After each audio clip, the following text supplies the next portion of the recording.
Welcome, Randy. I'm so glad to be with you today so that we can talk about your newest book, Becoming a More Thoughtful Leader. Welcome. Thank you so much. I appreciate you having me on, and always enjoy our conversations. Absolutely, me too. And I must confess, I have like the four most recent of your books, so I'm a fan. Thank you. Thank And you. I just love the way that you pulled together insights from your own personal life, Randy, but Mhm. also those of, your 30 plus year career as an executive coach and just other leaders that you come in contact with, stories that you hear from them. So in your newest book, tell us a little bit about it, and then what exactly you want the reader to walk away with when they close and turn that final chapter.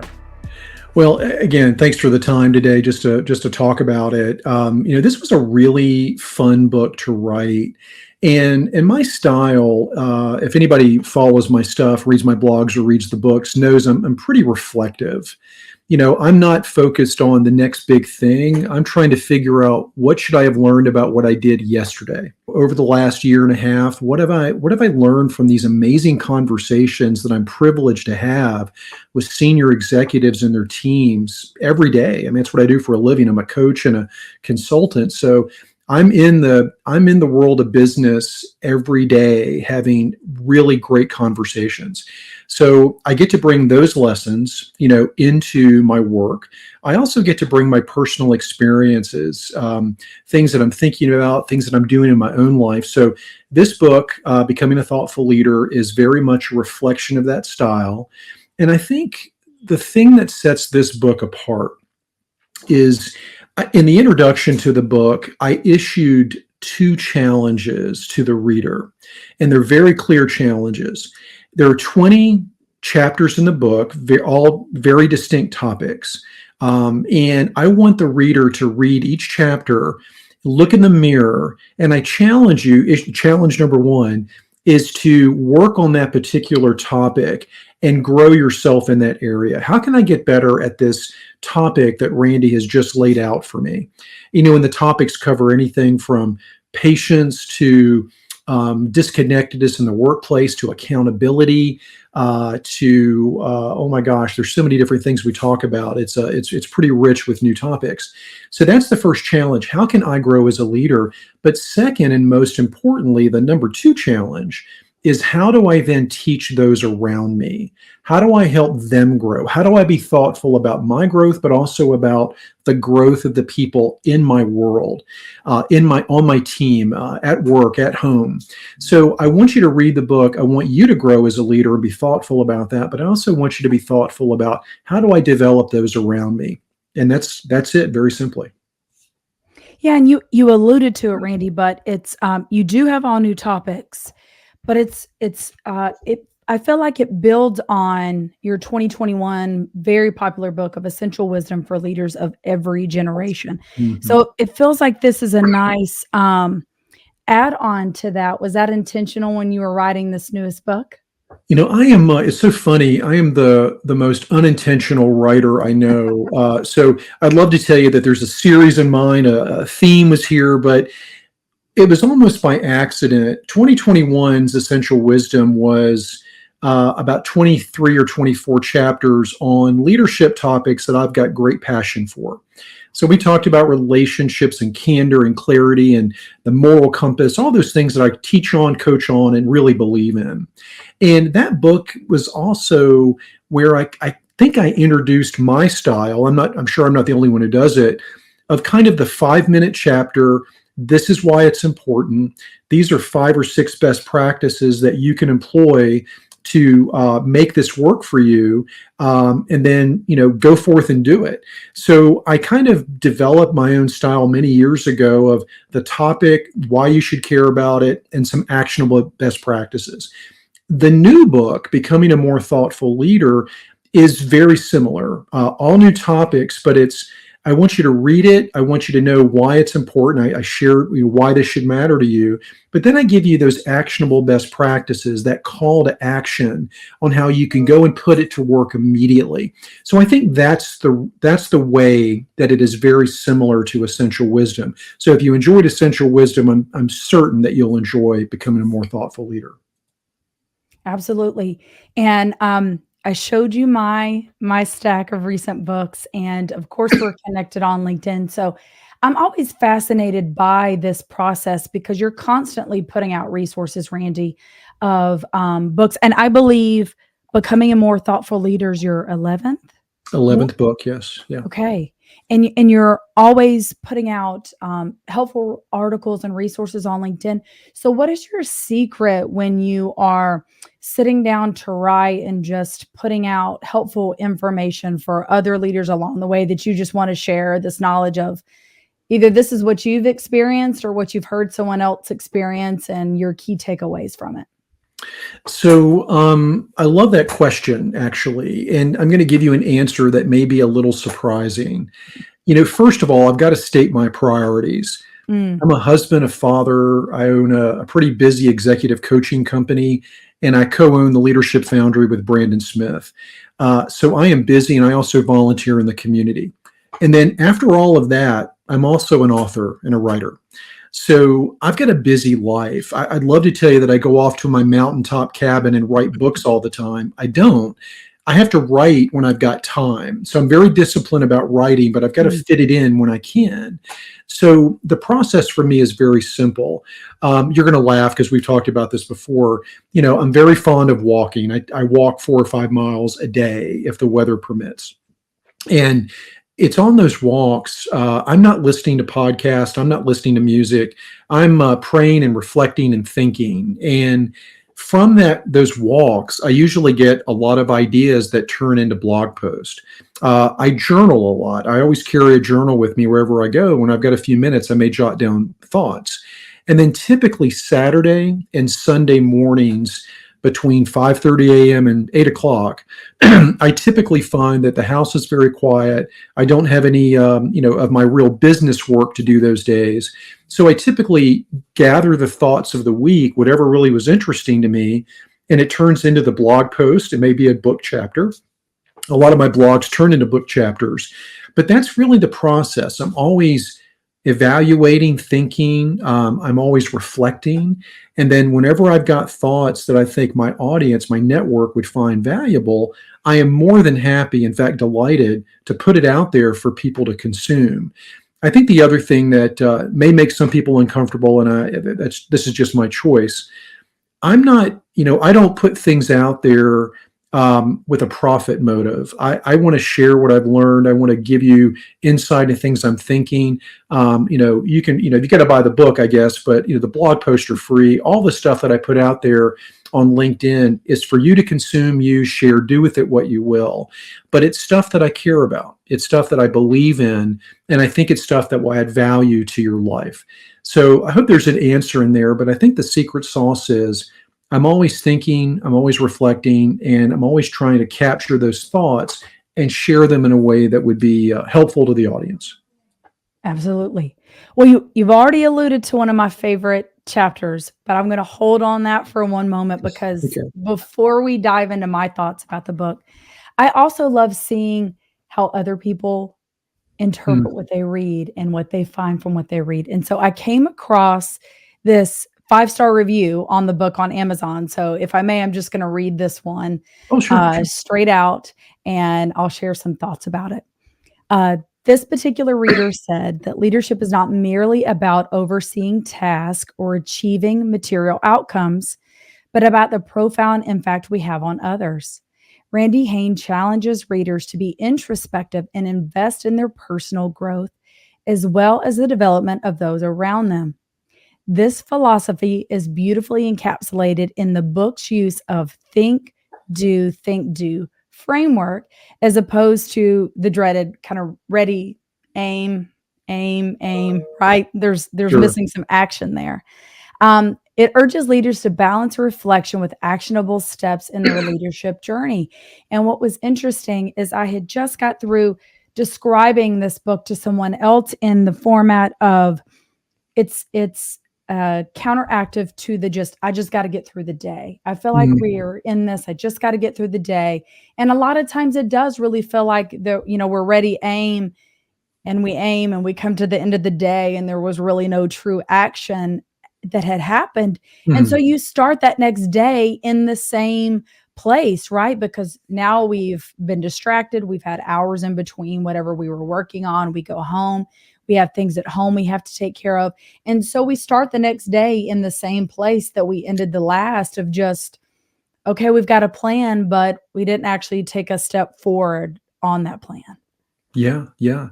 Well, listen, that is a really interesting observation from this reader, and I'm really glad they shared it. Thank you for bringing it up. Yeah. It's a couple of things come to mind. So I really appreciate the comment.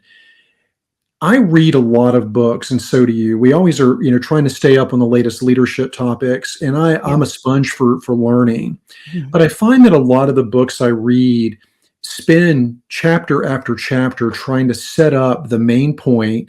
They do try to get to the point, and then they talk about the point, but I often find that I'm missing the action part.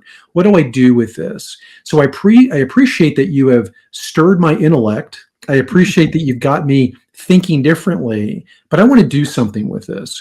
So even though I read those books, I don't often recommend them to my clients. And that's probably one of the reasons years ago I started writing the way that I do. I want to tell you that I think this is an interesting topic. I probably will even tell you that I struggle with it at times, or my clients do. And this is what you can do to be better at implementing this particular approach in your life. For instance, there's a chapter in the book on patience. Now, all of us could get better at patience, but there have been a lot of things written about patience. In that chapter, I give you 6 best practices to integrate patience into your daily routine. So, I guess getting back to your question about, do I agree with the reader? I do, and I think this think do sort of approach to the writing is something that I believe in. It's what I practice. Most of the people I work with every day, all the senior leaders in their teams, that's how they operate as well. So I love the theory. I'll read the big book. I'll read the 5,000 page book and all that. That's great. But I really, really, really am looking for something that will challenge me and give me a roadmap. And that's what this book will do. All my books will do is give you a roadmap to follow with things that you can try that not only are theory, they've been tried by me and others. That's another important point. So think do is not just theoretical action. These are things that I know work because I've seen them work for my life or for my clients. So yeah, I think do captures it well. And if you read my books, I just want to encourage you to be ready to be challenged, but I also want you to be ready to do some work. My books are not meant to just read and put down. I want you to read my books and implement what each chapter challenges you to do. I read another review that said you should read the book, read the chapter, and then put it down and take a couple of days, if not a week, to implement what you've just learned. I think that's a fantastic idea. So I agree with this reader, and I appreciate you bringing that up. No, absolutely. And I would be remiss if I didn't call out that you actively challenge readers to do that at the Mm, end as well with the I love numbers. I'm a bullet points girl. I love those like quick little tidbits and helpful bites of information and mhm, practical, actionable steps that we can implement immediately. And so I love that you do that at the end of every chapter. There's a call to reflection, key points to take away mhm, from, and it's very clear how that's highlighted. Thank you. Um, okay. So you alluded to it already, but I do love your chapter 10 on, I'm going to give the secret away, but I love the way you tee it up in the title of the chapter because you say The title of the chapter is What I've Learned from Being an Expert Mm. at Only One Thing. And what's beautiful about this is you're like, ooh, great, Randy. What's a really good, how am I going to be like the number one leader, best leader ever? And it's such a simple action because it's walking. Mhm. Yeah.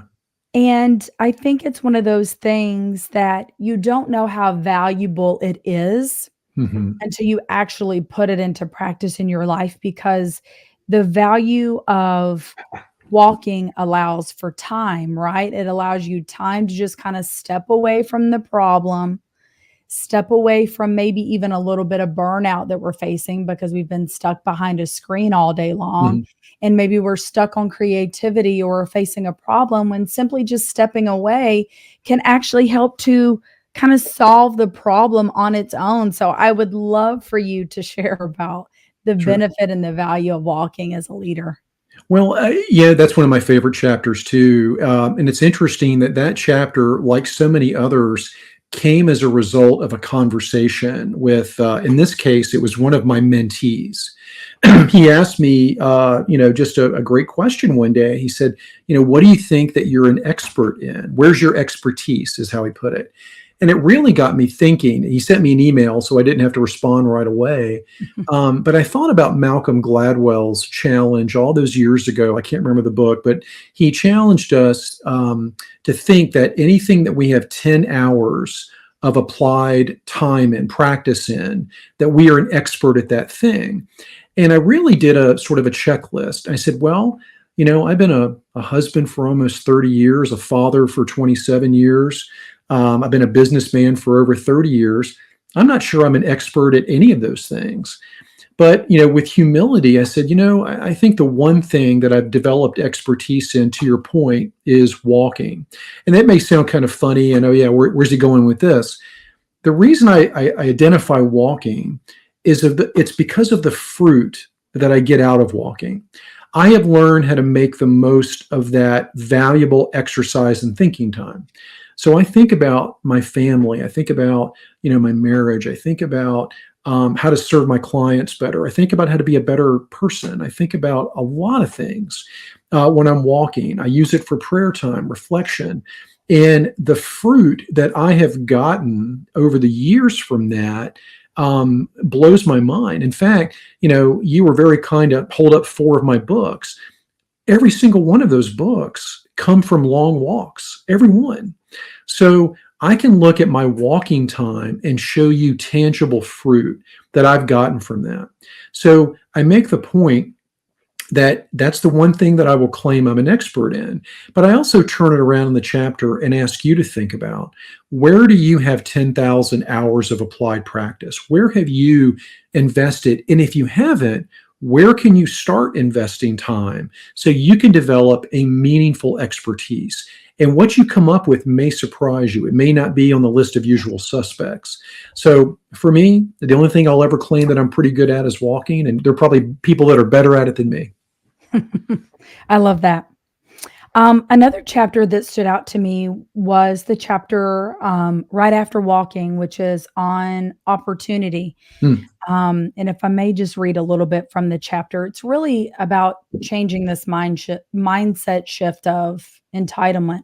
Mhm. So instead of, approaching your organization as you're lucky to have me, it's changing that to I'm lucky to be here. And I love how you tee this up. You say you will earn, learn, achieve, and attain if you work hard, perform well, make a commitment, and so on. And I love these examples that you give of the opportunity to be compensated well for producing consistent results, the Mhm. opportunity to move up quickly based on attitude, hard work, and performance, the opportunity to be developed, mentored, and grown by leaders in the company, the opportunity to create, support, sell products that will make a difference in the world. Um,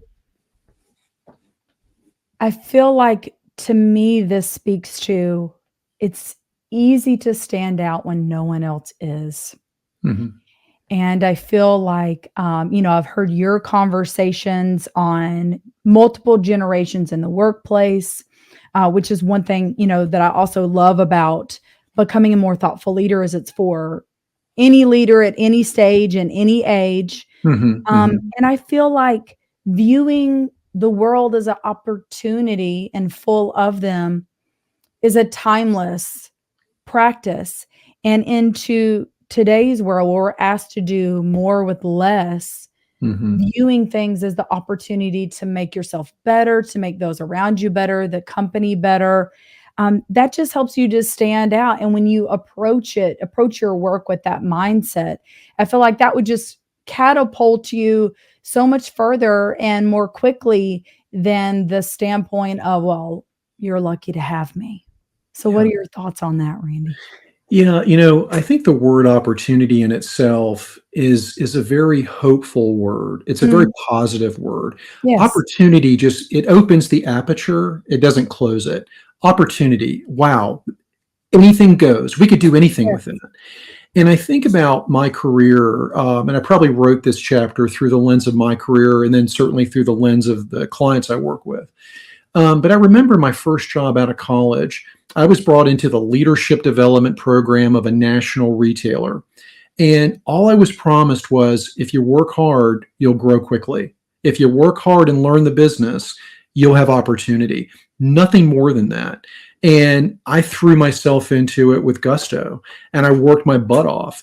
And those opportunities did come.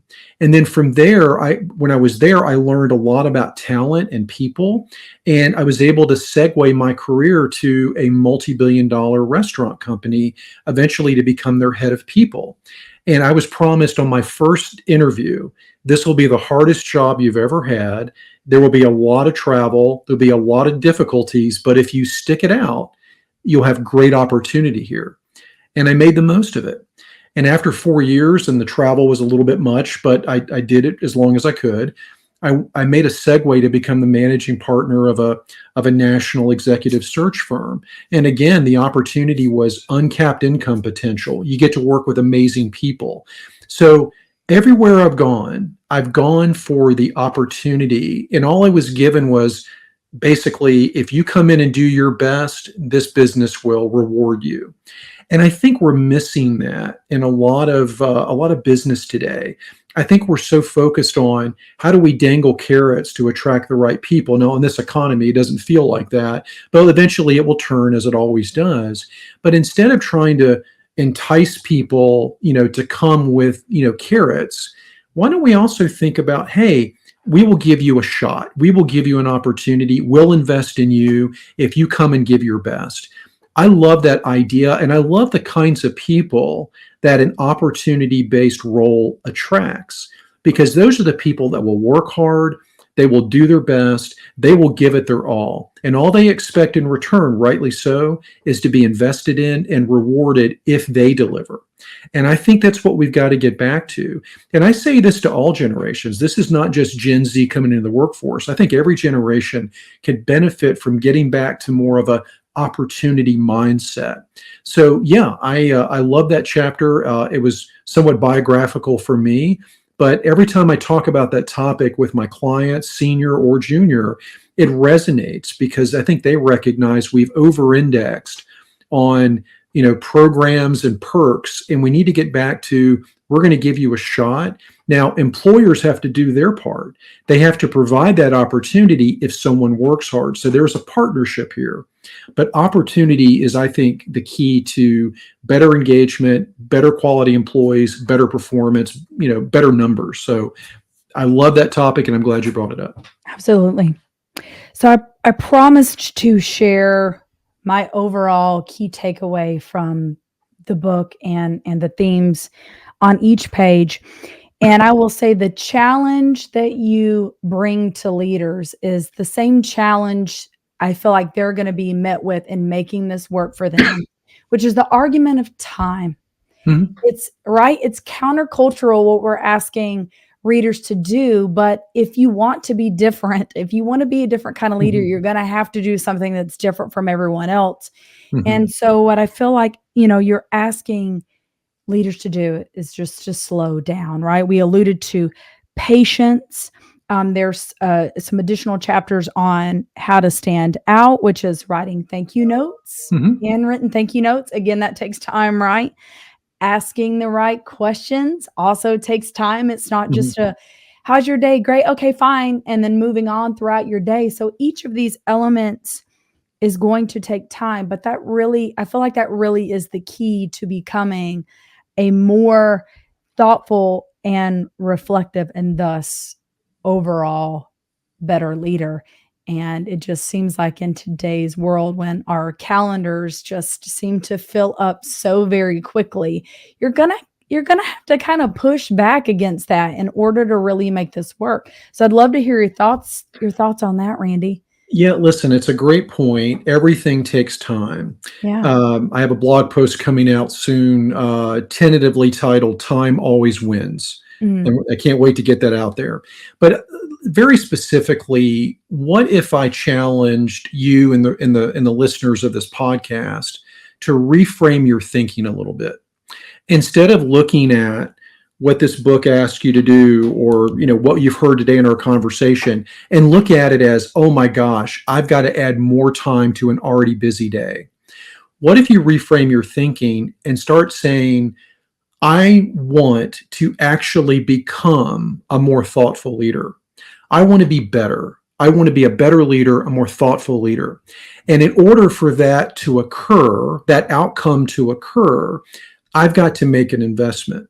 So instead of looking at this as a series of to-dos and that you're adding to an already busy day, what if you start to look at everything we've talked about today and what the book teaches as, oh my gosh, absolutely, I want to be a more thoughtful leader. I want to grow and be successful, and I also want to help those around me grow. That is an investment that I'm willing to make because I love that outcome. I love it, and I'm going to make it work. So I'm going to make everything that I learn in this book a priority. And for that to happen, I probably have to get rid of things that are low priorities, things that really are not important. I've got to learn to say no to the unnecessary because this is now necessary. So the answer to your question is, yeah, it takes some time. But if the outcome is something that you truly want in your lives, then absolutely the investment's worth it. Anything good that we want takes time and takes an investment. Your leadership, your growth, helping your team get better is no different. no, I love that. And I would end our conversation today with some words from Andreas Widmer, who wrote the foreword for your Mm. newest book. Um, i- just to recap, he's essentially he puts in his foreword, we're not asking leaders to forget about KPIs, customer satisfaction, social impact measurements, or any of those things. We're not asking you to put those aside. It's on the contrary. What we're saying is, if you would implement this this way of thinking, this reflective Mhm. time, um, I would wager you're actually going to find it easier to achieve each of those goals because you're going to feel connected and your people are going to feel more engaged. When your team feels like they're cared about, then they care about what they're working on. And so even though it feels like, oh, I'm going to have to give up some time over here, but the benefits on the back end are going to be immeasurably better. The great Andreas Widmer captured it beautifully. I'm such a fan of Andreas. So grateful that he wrote that wonderful foreword for the book.